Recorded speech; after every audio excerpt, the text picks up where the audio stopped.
네, 안녕하세요. 모두 잘 들리시나요? 잘 들리시는지 채팅 박스에 응답 한번 부탁드리겠습니다.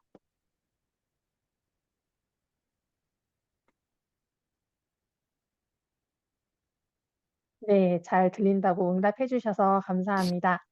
저희가 3시부터 전월 워크숍을 시작할 예정이라서 지금 바로 시작하도록 하겠습니다.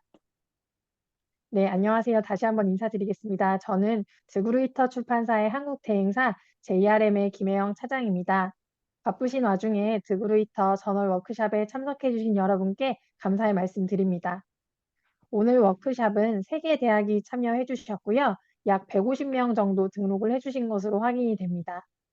오늘 워크숍은 홍보 포스터에서 확인하신 대로 해외 출판사의 논문 투고 시 주의할 점, 그리고 AI 세상에서의 연구 윤리에 대해서 다룰 예정입니다. 몇 가지 안내 사항을 말씀드리고 워크숍을 시작하도록 하겠습니다.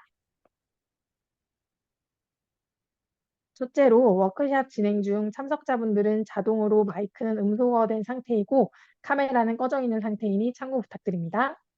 둘째로 질문이 있으신 분은 채팅창에 남겨주시면 워크숍 말미에 한꺼번에 답변을 드릴 수 있도록 하겠습니다. 영어로 직접 질문하고 계신 분께서는 영어로 작성해 주시면 강연자께서 나중에 확인 후 답변을 주실 예정입니다. 셋째로 이 웨비나는 녹화되고 있으며 추후 녹화본이 공유될 수 있습니다. 오늘 웨비나를 등록해 주신 이메일로 녹화본 링크를 모두 발송해 드릴 예정입니다. 혹시라도 메일을 받지 못하셨다면 도서관 교육 담당자에게 요청해 주시기 바랍니다. 다음으로 추가 공지사항이 있어서 말씀드립니다. 드그루이터의 전자저널이 한국교육학술정보원 캐리스의 대학 라이선스 사업으로 선정되어 전국 대학에서 전자저널을 무료로 이용하실 수 있습니다. 각 대학교 도서관 홈페이지를 접속하시면 확인하실 수 있습니다. 추가로 저희가 국내 연구자들에게 아티클 프로세싱 차지라고 하는 오픈 액세스 저널 논문 출판 비용 약 2,000유로를 지원해드리고 있습니다. 자세한 정보는 학술 연구 정보 서비스 포털인 리스 홈페이지를 방문하시면 지금 보시는 화면과 같이 공지사항이 있습니다. 네, 대상 저널은 드그루이터의 하이브리드 저널 약 290여 종, 지원 대상은 드그루이터 출판사의 저널에 오픈 액세스 논문 투고를 원하는 국내 연구자, 지원 기간은 2023년 7월부터 2024년 6월까지입니다. 지원 규모는 연간 30건, 약 2,000유로 상당의 APC를 무료로 지원해드리고 있습니다. 선착순 마감 시 지원은 종료됩니다. 참고로 말씀드리면 작년에도 2022년 7월부터 2023년 6월까지 저희가 본 사업을 진행했었는데 작년에도 30건의 쿠폰이 모두 선착순으로 소진되었습니다. 그래서 관심 있으신 분들은 리스 홈페이지 공지사항 매뉴얼 참조하셔서 사용해 주시기 바랍니다. 네, 외국인 참여자분들이 계실 것 같아서 영어로도 안내를 해드리도록 하겠습니다. 네, 읽어주시면 될 것 같고요. 그러면 본격적인 워크숍 시작에 앞서서 오늘의 강연자이신 에이미 닉슨에 대해서 소개해드리겠습니다. 이분은 드그루이터 출판사의 사이언스 앤 테크놀로지 분야 시니어 저널 매니저를 맡고 계십니다. 출판 업계에서의 경력이 18년 정도 되셨고 예전에는 테일러 앤 프랜시스, 에메랄드 퍼블리싱과 같은 유명한 학술 출판사에서 근무하신 이력이 있습니다. 또한 오픈 사이언스, 오픈 액세스와 같은 분야뿐만 아니라 논문 투고 절차와 연구 윤리에 대해 그 누구보다 전문적인 지식을 가지고 계신 분입니다. 따라서 오늘 강연을 들으시면 많은 도움을 받으실 수 있을 것으로 생각됩니다. 네, 저 멀리 영국에서 이른 아침에 저희를 위해 준비해주고 계신 에이미를 불러보도록 하겠습니다. 그럼 지금부터 워크숍을 시작하도록 하겠습니다. 에이미, over to you. Thank you, Hey Young. I'm just going to share my screen.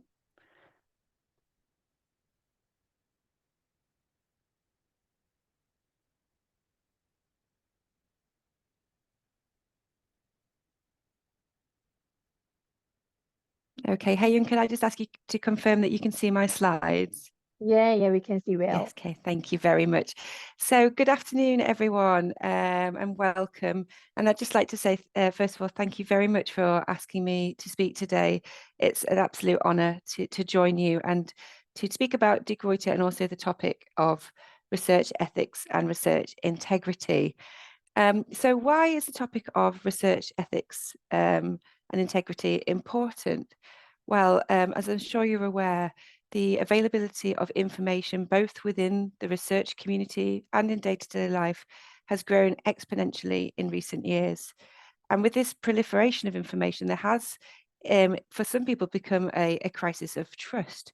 So increasingly, it is important for us to demonstrate the quality and the integrity in what we publish. Now, at Gruyter, ensuring that what we publish is of the highest quality and the highest ethical standards is at the core of everything that we do.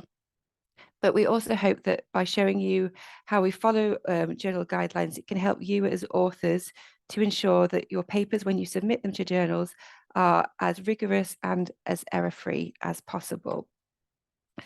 So just before we start to the main presentation, I'm just going to spend a couple of minutes telling you about De Gruyter and myself. I know Hae-Young has already covered a few of these topics, but just to pull out a few highlights. So De Gruyter, we're a German company with headquarters in Berlin. We are a very established and historical organization founded back in 1749. And we are a family-owned publisher, and that's a very important part of what we do and is at the core of all of our values. We publish across a really broad range of subject areas, including humanities, social science, natural science, economics, medicine, technology, physical science. So we like to say we are the A to Z publisher and that we cover most subject areas. We are very passionate and big supporters of open science with 120 gold open access journals, and we're one of the largest open access book publishers, and we're also proud to publish with some of the most prestigious universities in the world to publish their books on their behalf. And on degruyter.com, we currently have over 150,000 ebooks and 850,000 journal articles, so a really valuable resource for research communities over the world. So just some key figures for you. So we have a very large books program, so over 1,500 new books a year, over 300 journals, 100 open access journals. We also publish, not a lot of people know, but 70 online databases. We have 3,000 publishing partners, and there's just under 400 employees De Gruyter worldwide. Now, I also just wanted to briefly highlight the strong links between De Gruyter and your institutions. It's wonderful to see the authors from your institutions publishing regularly in De Gruyter journals, and I just wanted to pull out some of the most popular journals that you've been publishing in recent years, which span a broad range of subject areas, as you can see. So finally, on the introductions, before we move on, I just wanted to spend a couple of minutes telling you about myself and what qualifies me to speak to you today about research ethics. So as Hae-Young mentioned, I'm a senior journals manager at De Gruyter, where I'm responsible for around 50 science and technology journals that spans chemistry, physics, material science, engineering, and computer science. I've been working in journals publishing for over 18 years. I'm actually a member of the De Gruyter Publishing Ethics Committee, so I have very in-depth discussions with colleagues about research ethics on a regular basis. My background is actually not scientific, it's English literature, but over the past 18 years, I've built up the expertise in publishing as a topic. And I have previous roles with Taylor and Francis and Emerald Publishing, have a particular expertise and passion for open research. So the agenda for today's discussions, as I'm sure you're aware, research ethics is a very broad topic. I'm going to try and cover as many of the key elements that I think will be of interest to you as possible, and then also leave some time for some questions at the end. And please do also feel free to put some questions in the chat and we'll make sure that they are covered. So I want to start with a warm-up question to get us all thinking about research ethics. So the question, if you could put either the answer A or B in the chat, that would be great. So the question is, submitting a manuscript to more than one journal at a time is either A, allowed, as reviews can take months, or B, not allowed, in any circumstances. So I'm just going to give you a couple of seconds to pop your answer in the chat. So A, it's allowed, as it can take a long time to review papers, or B, not allowed in any circumstances. 네, 지금 에이미가 웜업 퀘스천을 하나 주었는데요. 하나의 매뉴스크립트를 1개 이상의 저널에 동시에 내는 것이 허용이 되느냐, 허용이 되지 않느냐 한번 생각해 보시고 채팅박스에 A 또는 B로 답변 주시면 저희가 한번 보도록 하겠습니다. 네, 지금 여러분들이 답변을 남겨주고 계신데요. I can see some answers coming in, which is great. I'll just give a couple more seconds. 네, 오늘 모두 훌륭한 분들이 오신 것 같습니다. Amy, you saw the chat box? There are many of the answers are B. Lovely, brilliant, thank you. And that's absolutely correct. So it's actually not allowed in any circumstances. This is quite a key question in terms of ethics. So for journals to publish original research is really important to them. So they want to make sure that that research is not going to be published anywhere, or if they have spent the time putting it through peer review, that it's not going to appear somewhere else first. So the answer would be B. And as authors, when you submit to a journal, you'll be asked to sign a warranty that your article is not under consideration elsewhere. Okay, so I'm going to begin the key part of the presentation by introducing you to an organisation called COPE. Now, some of you may be familiar with COPE already, and COPE stands for the Committee on Publication Ethics. Now, COPE is an organisation that provides framework and guidelines for publishers and researchers on research integrity and research ethics. Their mission is to educate and advance knowledge and methods of safeguarding the integrity of the scholarly record, and they're committing to educating and supporting editors, publishers, and those involved in ethics, so you as authors as well. And they want to create a future in which ethical practice and scholarship is the cultural norm. So what they do, they provide resources for all of us on issues to do with ethics. They provide flowcharts, case studies, and most publishers will base their ethical guidelines on the COPE guidelines. And what they do is ensure that us as publishers as well treat all ethical cases in a fair and consistent manner. All of the resources are freely available, and here is the link at the bottom of this slide. I'd really encourage you to take a look. It really is a wonderful resource if you have any questions relating to publication ethics. Okay, so the first main topic I'm going to cover is authorship and contribution. And first of all, to spend a bit of time as to what constitutes authorship. So authorship ideally should be limited to those who have made a significant contribution to the conception, design, execution, or interpretation of a reported study. So anyone who's made a significant contribution should always be listed as a co-author. And where there are others who have participated in certain aspects of the project, but perhaps not as significantly, they should be named in your acknowledgement section. The corresponding author who is appointed as corresponding author should ensure that all appropriate co-authors, according to the definition above, and nobody inappropriate is included in the author list of the manuscript, and that all authors have seen and approved the final version. That's really important. All authors need to be happy with the final version of the paper and have agreed to it being submitted to that journal. The list of authorship is also something that's quite important. So making sure that the order in which authors appear on a manuscript has been agreed by all authors involved.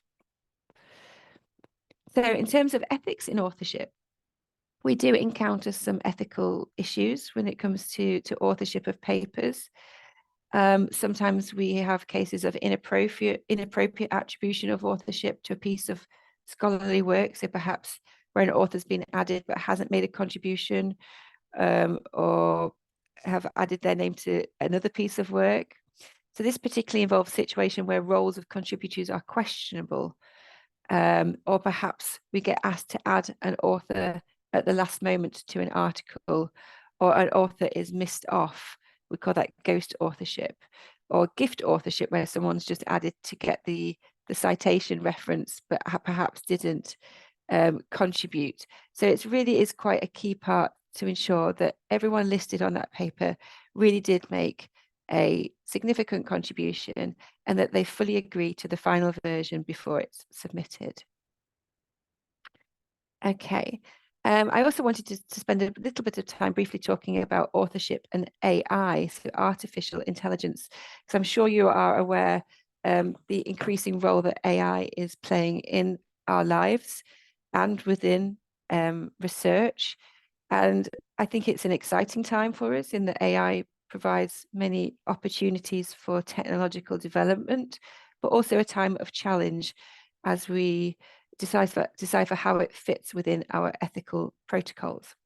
So COPE have responded to the question of AI and authorship, and their recommendation is that the use of artificial intelligence tools such as ChatGPT, large language models in research publications is expanding rapidly. COPE joins organizations such as the World Medical Organization, among others, to state that AI tools can't be listed as an author of the paper. And Gruyter has also mirrored this in our ethical guidelines. The reason we don't allow AI tools to be listed as an author on a paper is that they are not legal entities and they cannot take responsibility for submitted work. And there are also issues to do with conflict of interest. Now, we do totally understand and appreciate that there is a use for AI in preparing a paper, and many authors use AI tools for language polishing, for example. And what we ask is that if you have used your AI to help with the language, that you always reference this in your paper, potentially within the materials and methods section and in your acknowledgements as well. Okay, so moving on from authorship, I'm going to spend a bit of time talking about plagiarism and redundant publication. So plagiarism itself, which I'm sure you're familiar with, can apply to all types of content and sources of material. So if the content that you submit, be that text, data, figures, images, if it's not your own work and it needs to be fully attributed to the original source, otherwise it could be considered as plagiarism. And we do see authors where it's been a simple error where they've forgotten to reference another source as the original author of that work. So just to underline that it's important that you make sure that any third-party information or data is fully referenced in your work.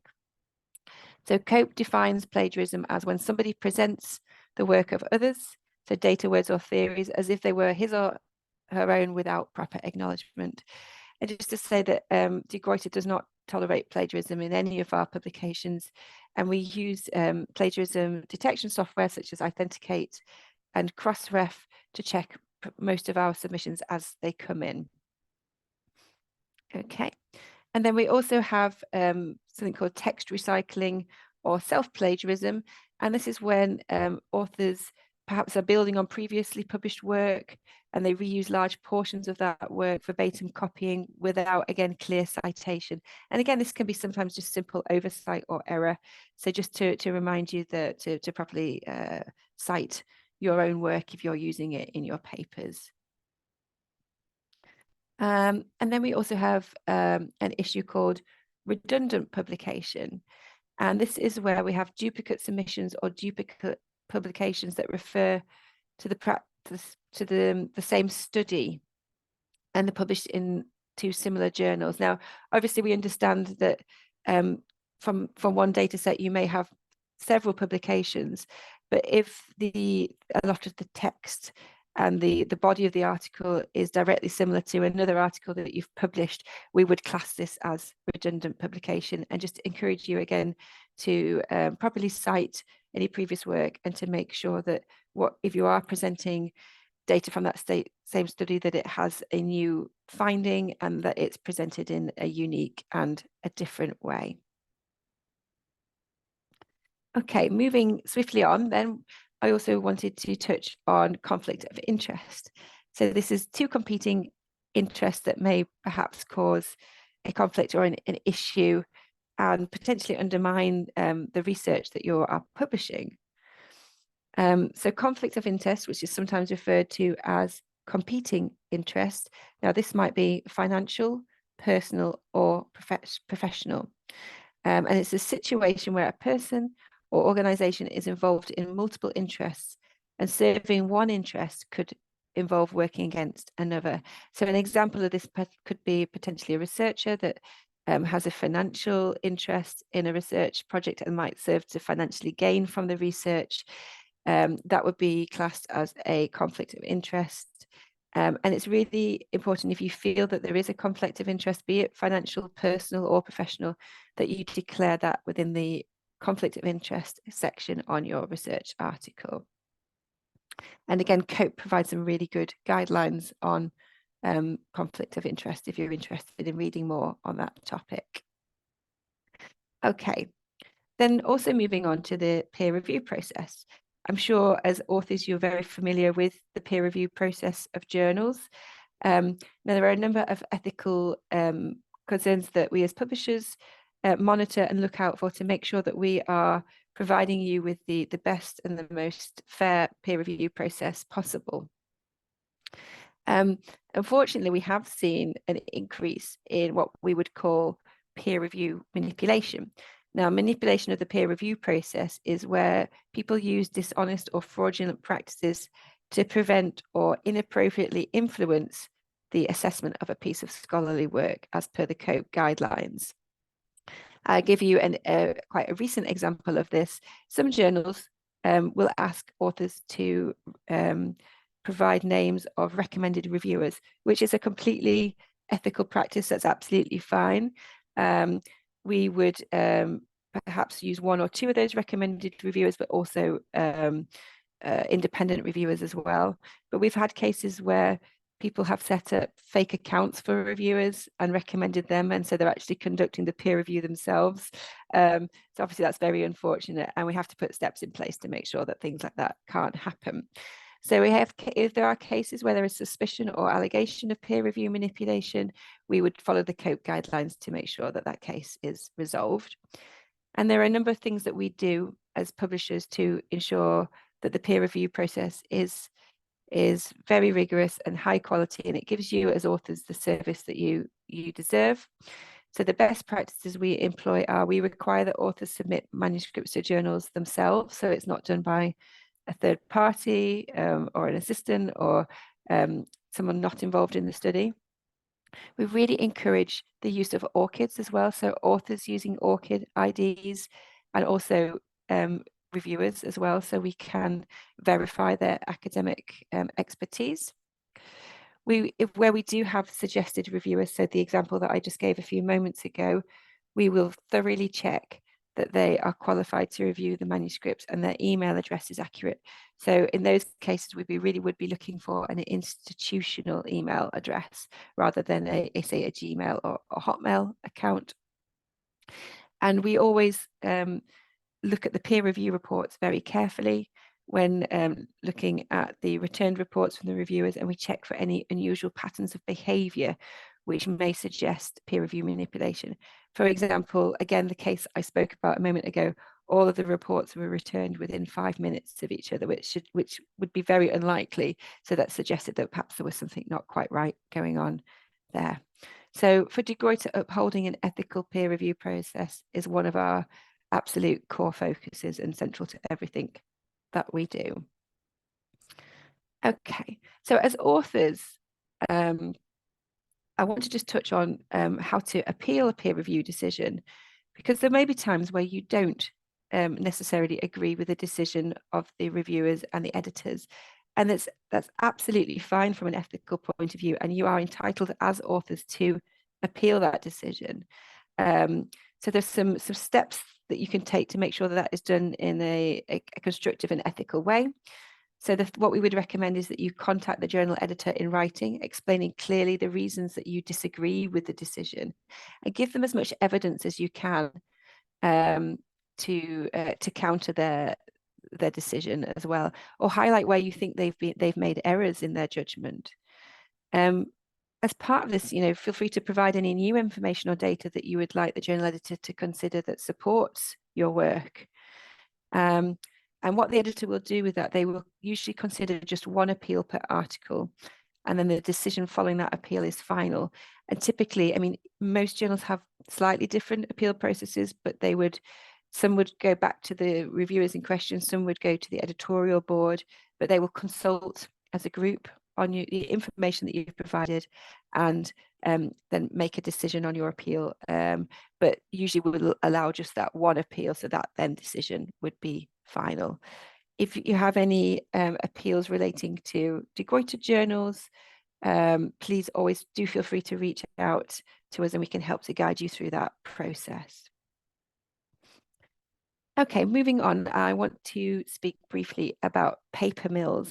I'm not sure if many of you are familiar with this term.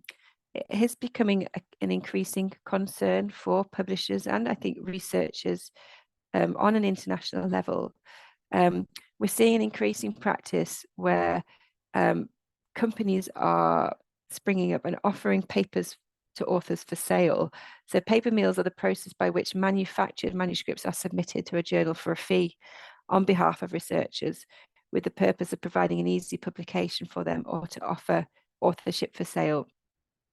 Now, as publishers, it is very challenging to spot these paper mill submissions, but we are actually working together as an industry to develop processes to identify these at the submission stage. So they tend to have quite similar characteristics, and there are similar to that we have plagiarism trackers. There are now also paper mill trackers that are being developed to help supporters. And again, this is a really important element for us to make sure that what we publish is trusted and the highest quality of research. Okay, I'm just checking for time. There are a couple of areas of research ethics consideration that I just wanted to touch on as well. The first one is falsification or fabrication of data. So data fabrication is the intentional misinterpretation of research results, reporting experiments that were never conducted, or manipulation of data to suit a desired outcome. We also see increasingly image manipulation as a type of data manipulation. So where an image has been manipulated and reused across a number of different journal articles as well. So any form of data or image falsification is not acceptable as per the code guidelines and would be treated as scientific misconduct. We also then have what we refer to as citation manipulation.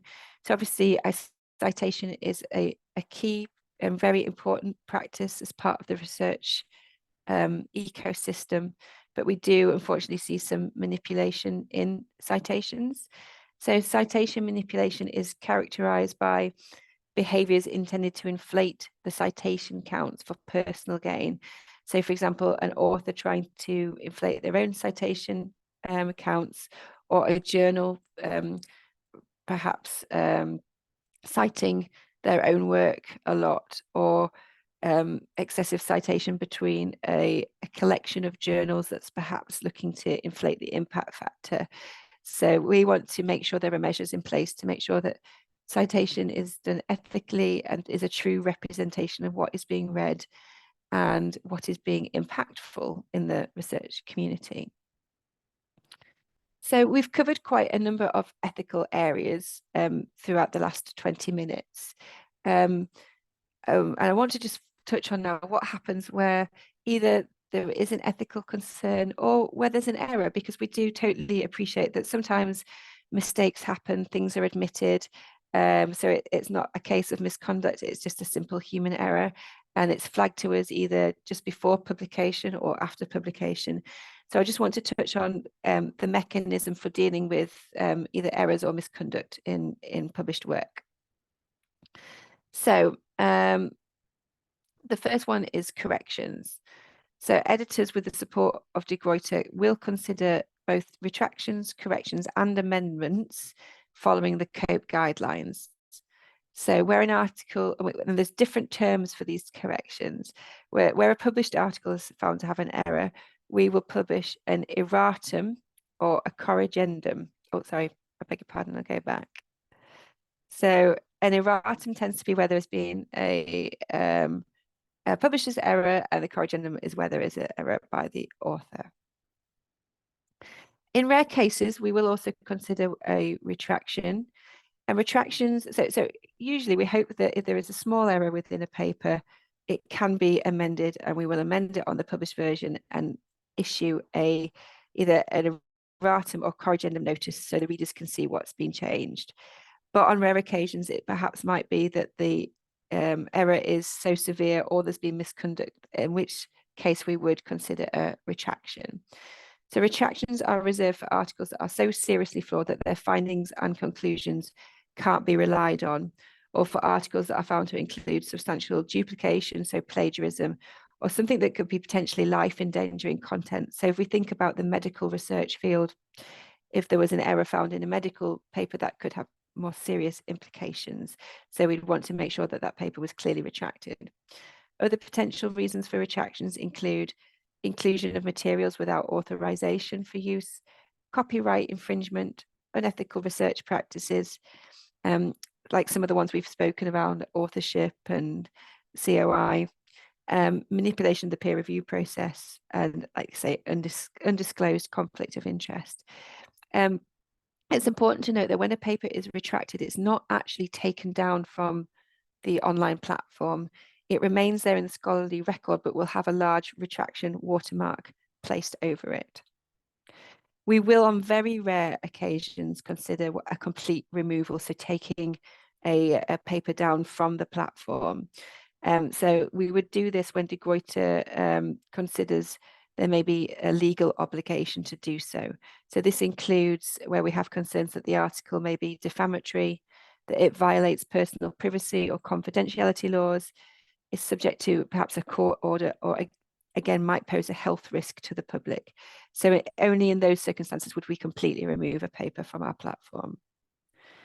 Okay, and then finally just want to touch on complaints. So we regularly would hear from authors, if they've perhaps noticed an error for their paper, and we would then assess that and decide whether we would publish an erratum or a corrigendum.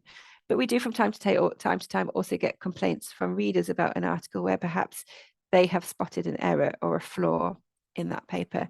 And as publishers, we are duty bound to investigate all external complaints.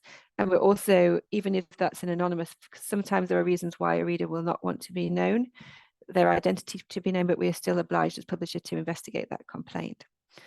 So what we would do when we receive a complaint, we will investigate this. And we have an internal ethics committee, and I'm a member of the ethics committee, and we look at that complaint as a committee. We would closely involve the journal editors in that complaint and assess whether we think it is legitimate. And also then what we would do as a next step, can that, if there is an error found in the paper, can it be dealt with a erratum, a corrigendum, or is it a serious error that would lead to a retraction?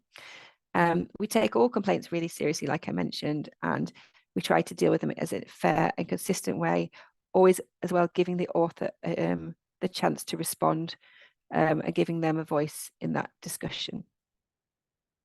Okay, so I just want to finish with some a slightly different topic, but related to ethics and copyright, because this is about data and article sharing. So for you as authors, it's obviously really important to be able to share your data and your work. The wider you can share your work, the more impact it will have, the more read it will be, the more cited it will be, the more people will get to know about the important research you are doing. And when research data is made widely available to the research community, it demonstrates the robustness of the published research and encourage replication of results. And de Gruyter journals have adopted open data policies to drive this transparency and openness around data, code, and other content. So when you submit to a journal, so not just a de Gruyter journal, I would encourage you to look at their data policy Some journals might require you to share a link to data, others will simply encourage you to. Only, of course, where it's appropriate to do so. We understand sometimes there are reasons why you can't share your data openly. And in those cases, you just need to provide a statement explaining why this is the case. And if you're placing your data in online repositories, and we'd really encourage you to provide a link to that data as well, because that increases the visibility and the openness of your work and the impact of what you are doing. Okay. In terms of best practice for research data and sharing your data, we suggest that you create a data management plan to map out how data will be generated, curated and stored, that you maintain really accurate records of the processes to ensure transparency. And that also really importantly allows others to understand, verify and replicate your findings. We encourage you to deposit relevant data in a repository, as I've just mentioned, and provide that data availability statement in your article, explaining how others can access the relevant data. And there's been a lot of study done on how open data can help to really accelerate discovery in research and science, because it helps others to build on others' work. Okay. In terms of sharing versions of your article, this is also a really important part of the step. Quite often authors think once their article is published, it's the end of the journey. And obviously publishers do a lot to make sure your article is visible. But we also really encourage authors to share their work amongst their networks. So when you publish in a Gruyter journal, there's many ways you can share the different versions of your article to drive that visibility and impact. So your article can, through many versions of its journey, from the manuscript you submit to the journal, through the peer review process and the revisions, to the final article. So there's different parts of the research journey where you can share your work. And if you refer to a journal's sharing policies, you can see at which point they would allow you, for example, to share your preprint or your author accepted version or the published version as well. Alternatively, increasingly people are publishing in open access journals. So you may choose to publish open access or make your article open access in the subscription journals.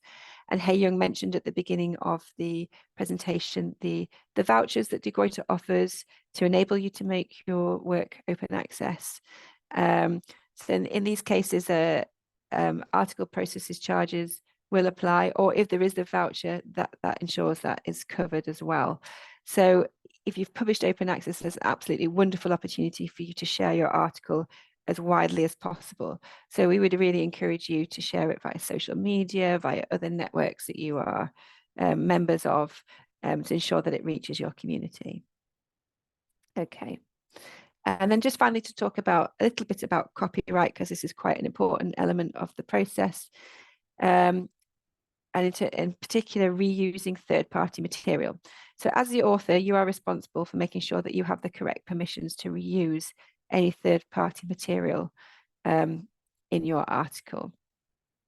So for example, if you're including images in your article that belong to somebody else or graphs, always make sure you've got permission to use that and that you fully attribute it in your article. If you're unsure, if you're allowed to reuse something, always reach out to the original place of publication. And if you'd like to reuse material from De Gruyter publications, you can do so through our partner at the Copyright Clearance Centre. Okay, and then in terms of copyright and our authors, all De Gruyter authors are required to sign a copyright agreement prior to publication. Manuscripts are accepted on the condition of transfer of copyright to the publisher. And once that manuscript has been accepted, it can't then be published elsewhere without consent. So once you have signed that copyright transfer over to the publisher, be that De Gruyter or someone else, it can't then be published elsewhere because that copyright is owned by the publisher. Open access obviously works very differently. When you publish open access, you sign what we call a Creative Commons license. And under a Creative Commons license, authors retain copyright. So the copyright remains with yourself. And then obviously users are then free to reuse that work and redistribute it as they choose. There are different versions of the Creative Commons license, but the most liberal one is CC BY, and that does allow unlimited reuse. So I'm going to close up before questions just with some top tips for you as authors on how to make sure that the work that you submit is as rigorous as possible, and that that you're considering all of the ethical angles that we've covered today. So we would encourage you to always format your article and follow the instructions for authors. So most publishers now have very detailed instructions for authors on their home pages, and we'd encourage you to read those carefully before you submit. Submit your manuscript, going back to that warm-up question at the beginning, just to one journal at a time. As publishers, we're really trying to get much quicker in that peer review process, and we appreciate it can be frustrating at times, but important to make sure that it's just under consideration at one journal. Attribution is really important. So we looked at plagiarism and redundant publication. Always check that you've made proper attribution and citation to other work, or that you've sought permission for other work if you're including it in your article. Make sure you follow the ethical policies and guidelines of publishers. Make sure that you include any statements of funding, and also we mentioned conflict of interest. If there is a conflict of interest, that should be clearly stated in your paper. And if you have any questions, because we appreciate this is such a broad topic, please reach out to the publisher at any time. And a few things we would advise that you don't do is dismiss the instructions for authors and the relevant author statements. We really do recommend that you read those very carefully. Don't overlook the conflict of interest issue. That's really quite important. Don't ignore the permissions or forget to clear copyright, and always make sure you're sending the correct version of your paper to the journal. And going right back to the start of the article, that list of authors, make sure that everyone that should be included on the paper has been included, and that everyone agrees to the final version, and that everyone appears in the order that you've agreed as a group as well.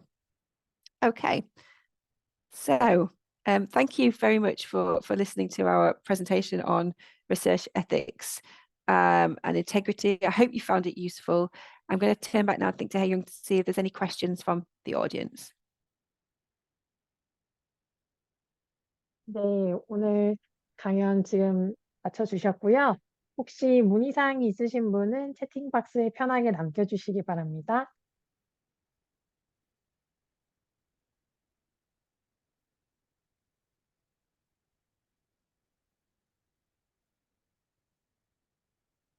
Please leave your question in the chat box. Amy, there is a question. Could you please explain about more like graph or figures, image citation? Yes, absolutely. So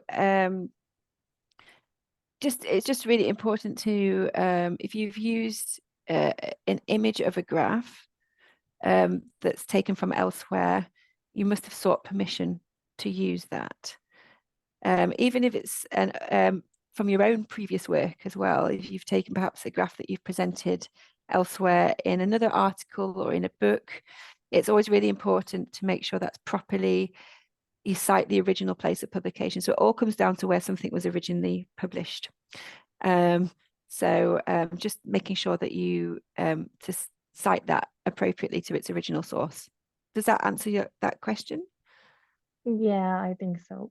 Okay. 네, 그 그림이랑 이미지 같은 거를 어느 소스에서 오리지널 소스를 어디서 인용하셨는지를 그 명백하게 꼭 남겨주시라고 말씀하셨습니다.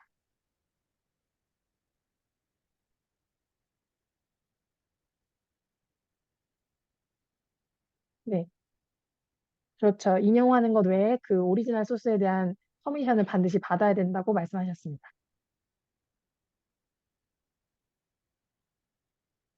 네, 지금 질문이 여러 개가 들어오고 있어가지고 제가 순차적으로 하나씩 말씀드릴게요.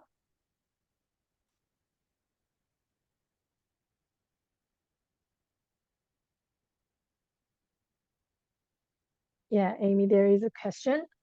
When we utilize AI tools, how much do we need to describe? So that's a really good question, and it's been discussed a lot in the publishing industry at the moment. So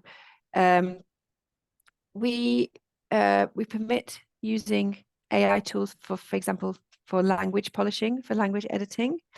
But that needs to be quite clearly described within your article, potentially within your methods and materials section or your acknowledgements. So we'd want to know what you use the AI tool for, and also which AI tool you used. So I think those are the key things. And just to reiterate, we can't use AI to create a paper, and they can't be listed as an author of the paper because they're not a legal entity and they can't take responsibility for the work. Okay. 네, 그 방금 AI 툴을 사용할 경우에 얼마나 그거에 대해서 논문에 이렇게 설명을 해야 되냐고 말씀하셨는데, 그 아무래도 그 영어를 사용하지 않는 그 국가 같은 경우는 랭귀지 폴리싱이라고 해가지고 그 언어를 조금 수정할 때 AI 툴을 많이 사용하잖아요. 번역 기능이라든지. 그래서 그런 걸 사용했을 때, 그러니까 언어 쪽으로 AI 툴을 어떤 걸 사용했다라고 써주셔야 되고, 또 이제 분리해서 데이터 같은 거를 이제 활용하실 때 데이터를 어디서 얻어왔다든지 뭐 어떤 자료를 어떤 걸 사용했을 때 그 부분에 대한 AI 툴은 어떤 걸 썼다 이렇게 구분해서 적어달라고 말씀을 하셨어요. 그리고 또 마지막으로 말씀하신 거는 그 오늘 강연에서 다루었지만 AI 툴을 사용했다는 것 자체가 그 저자, authorship으로는 카운팅될 수 없다고 그렇게 설명하셨습니다. 네, 충분한 답변이 되셨을까요? 네, 그러면 다음 질문 확인하겠습니다. Will Seoul National University graduates still be able to submit their journals to the Gruyter for free in the future?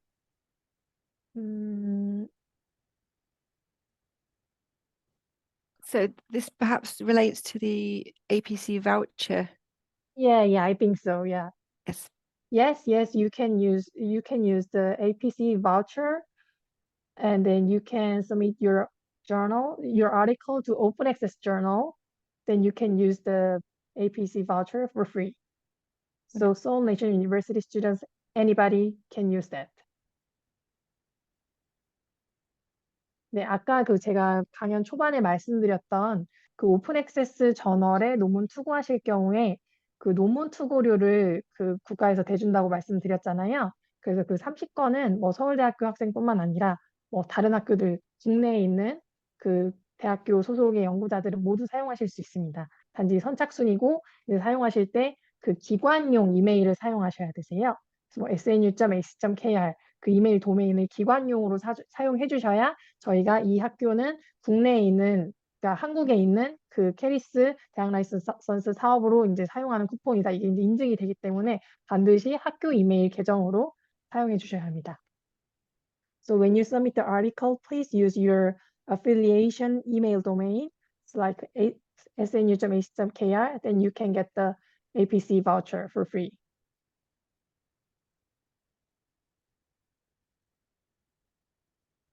So there is one more question about the CC license, CC BY license.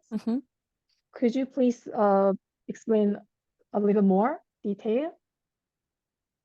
Of course, yes. So the Creative Commons license is what you would be asked to sign if you publish your work open access. So if you sign a Creative Commons license, you retain copyright as author, but you are in effect placing your work into what we call the Creative Commons.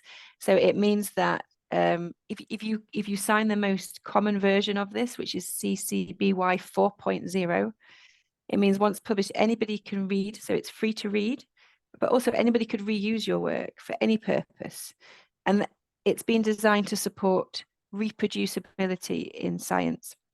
Now, there are slightly different versions of the CC BY Creative Commons license.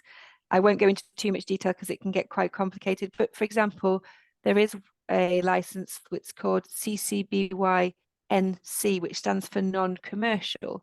And some journals will use this, which means that people can read for free, they can reuse, but they can't reuse it for commercial purposes, for example. So there are a number of different flavors of the Creative Commons license, but the most common is the pure CC BY 4.0, and it means that pretty much once published, anybody could read your work, anyone can reuse it. And like I say, it's been designed to support progress and reproducibility in science. 네. 네, 답변이 되셨나요? 그 CC by license라는 거에 서명을 하시게 되면은 그 아까 말씀드린 대로 오픈 액세스로 논문을 출판하셨을 텐데요. 그 CC by 4.0 그거에 사인을 하게 되시면 물론 저자가 그 카피라이트 홀더를 그거를 가지고 있긴 하지만 그 누구나 그 논문을 읽을 수 있고 또 재사용할 수 있고 이제 그거를 허용해 준다는 그런 라이선스라고 해요. 그리고 뭐 또 이 CC by 라이선스가 종류가 여러 개가 있는데 상업용인 용도로 사용하는 건 또 다른 그 라이선스 서명하는 부분이 있다고 해서 그 부분에 대해서는 자세히 말씀드릴 수 없지만 어쨌든 그 CC by 라이선스를 저자가 서명을 하게 되면 누구나 읽을 수 있고 누구나 재사용 가능한 그런 라이선스라고 설명해 주셨습니다.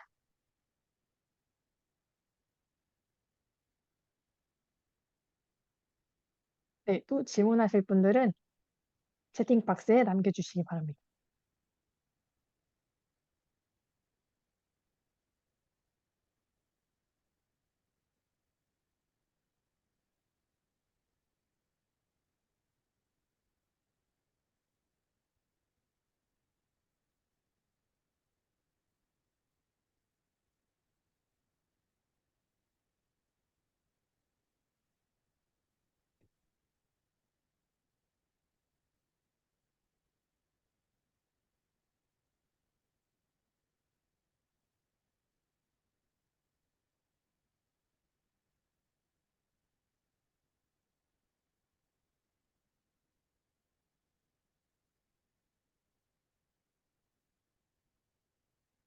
네, 한 8분 정도 남았는데 추가 질문 없으실까요?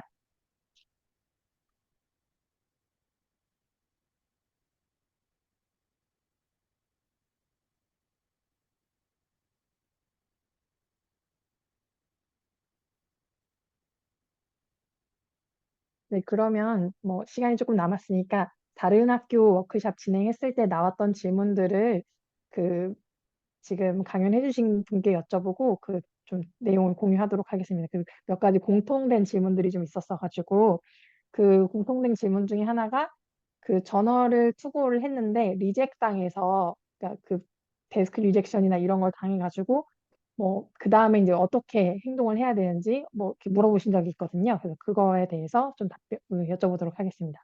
So Amy, there is a question about the journal rejection. So if the author got rejection, what is the next step for the authors? What do they have to do? So that's a really good question. And we always say that don't take rejection as the end of the road.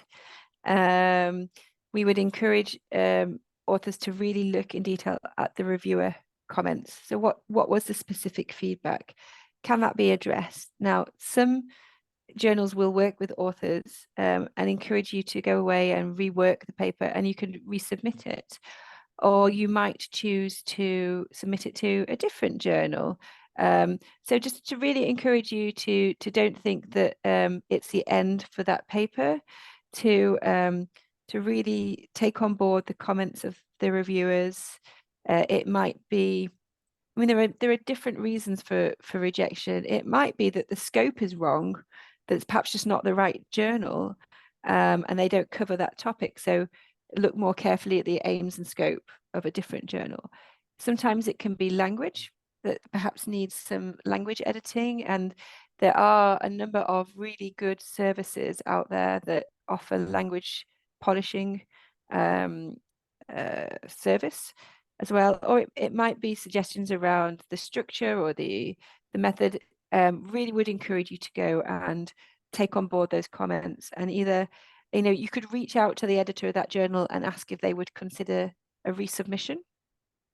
If they say no, then consider a different journal. There's a number of journals out there. So I would encourage you to keep going. Okay. 네, 그래서 한번 리젝션을 당하셨다고 해서 바로 포기하지 마시고 그 리뷰어나 에디터가 준 피드백을 충분히 읽어보시고 수정이 필요한 부분은 바로 수정을 하셔서 그 해당 저널에 다시 제출하셔도 괜찮으시고요. 아니면은 조금 더 적합한 저널을 찾아서 다른 저널에 다시 한번 투고하시는 것도 괜찮다고 하셨거든요. 그래서 그 저널마다 그 저널의 aims 그리고 scope 그런 게 이제 각 저널 사이트에 상세하게 기술이 돼 있는데 그거랑 가장 적합한 저널을 찾으셔서 그 리젝트 당하고 나서 수정하시고 나서 뭐 별다른 시간차를 두지 말고 바로 제출한다고 해도 된다고 하시더라고요. 네, 그래서 뭐 한번 리젝트 당하셔도 거기서 포기하지 마시고 다음 스텝을 위해서 바로바로 수정하시고 이제 다시 해보시라고 그렇게 권해드린다고 하였습니다. 네, 이 질문이 가장 많이 들어왔어서 제가 말씀을 드렸고요. 그리고 또 하나 공통됐던 질문 중 하나가 한 번 저널 논문 투고하면 출판하기까지 얼마나 걸리는지 많이 궁금해 하셨거든요. 그것도 한번 여쭤보도록 하겠습니다. Amy, there is a question about how long will it take to publish the article?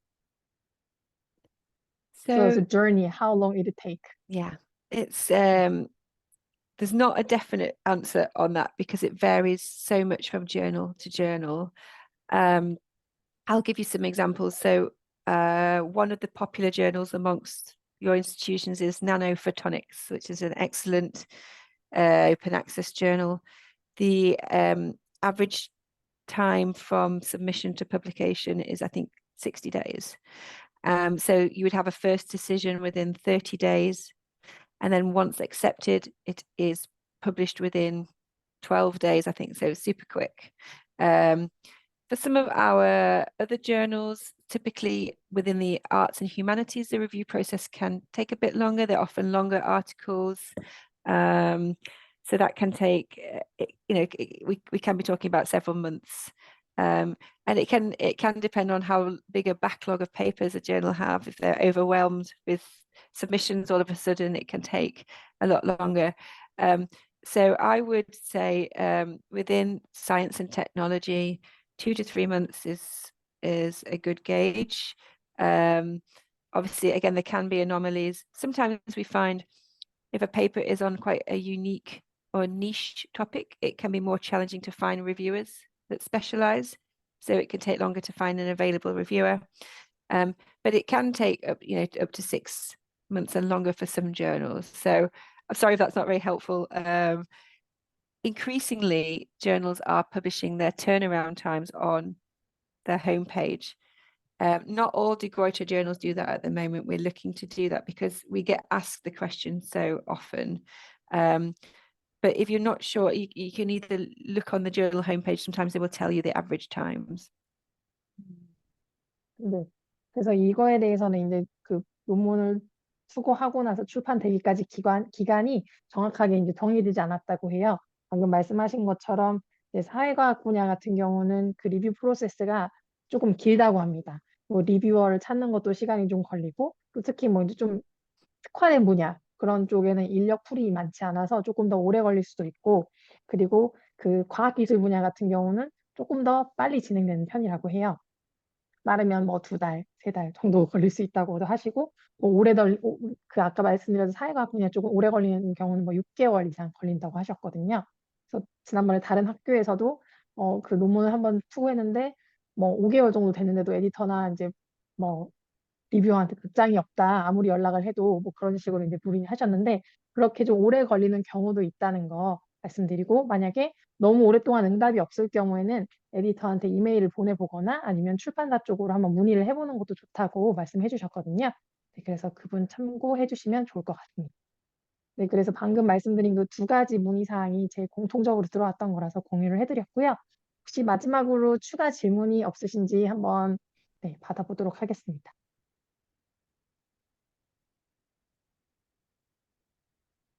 네, 그러면 질문이 없으신 것 같고요.